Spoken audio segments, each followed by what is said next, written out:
SolveYourTech.com, your source for how-to guides and tutorials. Welcome to our video about how to enable keyboard feedback on an iPhone 14. If this guide helps you out, then please consider subscribing and liking this video. Your iPhone has the option to play some feedback when you're typing on the keyboard.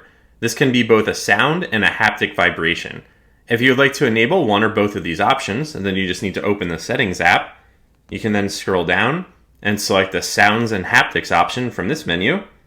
And then you can scroll to the bottom of the screen where you'll find the System Sounds and Haptics section, and you can choose the Keyboard Feedback option. Now, if you just want to hear a sound while you're typing, then you can turn on this option. But if you'd also like to feel a haptic vibration when you're typing, then you can turn on this option as well. Note that if you have your phone muted, you aren't going to hear the keyboard feedback sound, so it needs to be in the regular sound mode rather than a muted or silent mode. Make sure to like this video and subscribe to our channel to see more tech guides like this one.